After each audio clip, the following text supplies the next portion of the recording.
करायला गेले कापण्या आषाढी महिन्यातल्या तळण आणि काय होऊन बसलं बघा, शंकरपाळ्यात बनल्या. तर व्हिडिओ शेवटपर्यंत स्किप न करता पहा.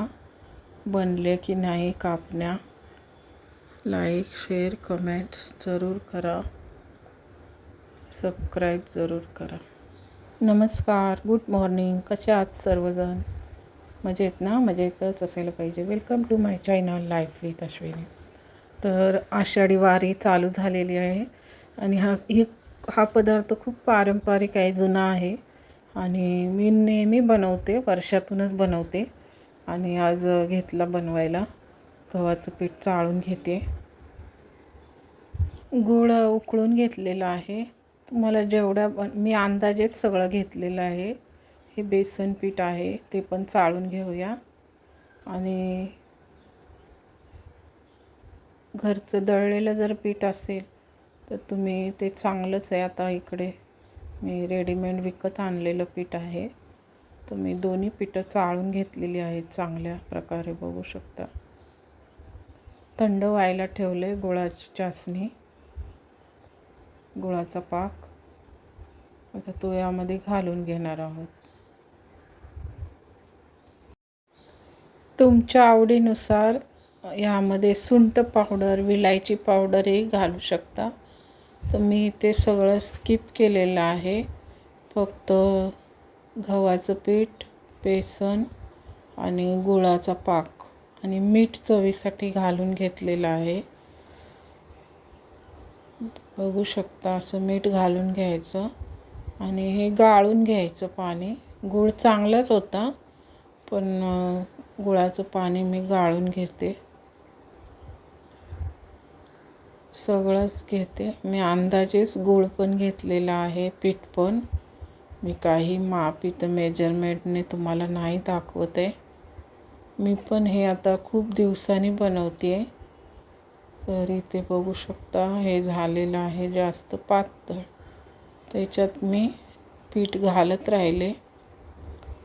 मस्त असं मळून घेतलेलं आहे. बघू शकताय, असं झालेलं आहे. घाबरू नका जास्त हे झालं तरी. मस्त आपलं आषाढी कापण्या बनवत आहोत. पीठ रेडी झालेलं आहे. आता हे लगेचही तुम्ही बनवायला घेऊ शकता. कढईमध्ये तेल घालूया. तेल चांगलं गरम होऊ द्यायचं. तोपर्यंत आपण पोळी लाटून घेऊया. आणि मी खूप दिवसांनी बनवते म्हणून आठवत बनवत होते.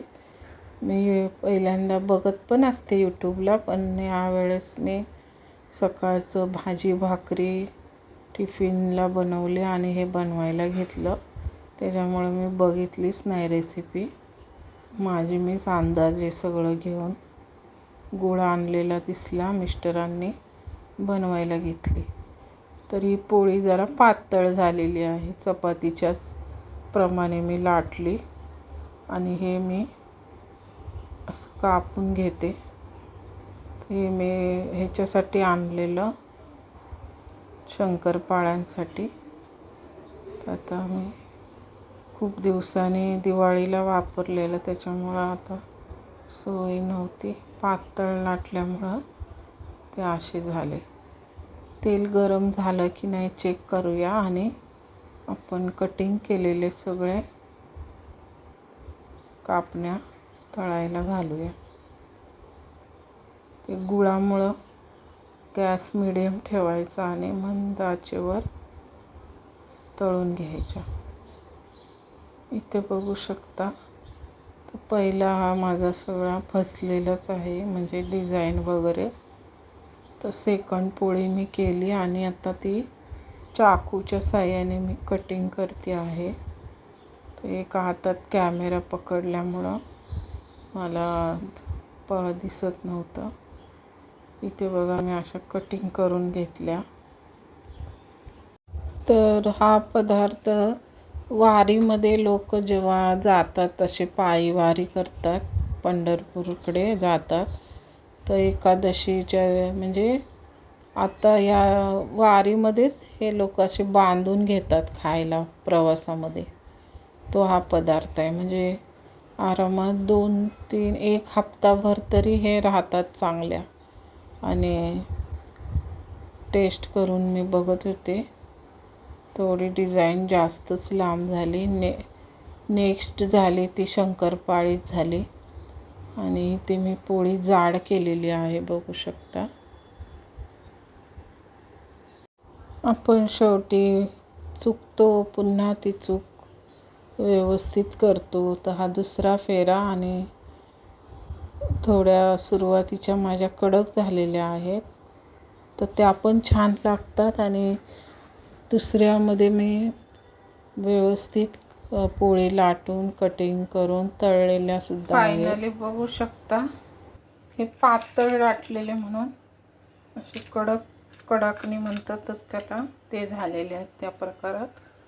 आणि हे आपले रेग्युलर एकदम वयस्कर लोक, लहान मुलं पण असे खाऊ शकतील, असे मस्त झालेले आहेत. लाटी जरा जाड लाटलेली आहे आणि ही पातळ लाटलेली.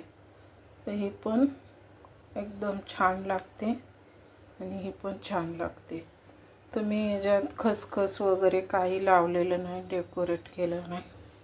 आपलं जसे पारंपरिक पूर्वी करायचे त्या पद्धतीत प्रयोग केलेला आहे मी. हा छान झालेले आषाढी कापण्या म्हणतात त्यांना.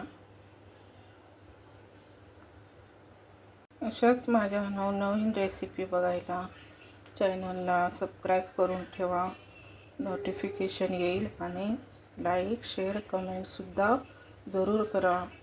पुन्हा भेटूया नवीन अशा व्हिडिओमध्ये. तोपर्यंत काळजी घ्या. Thank you so much.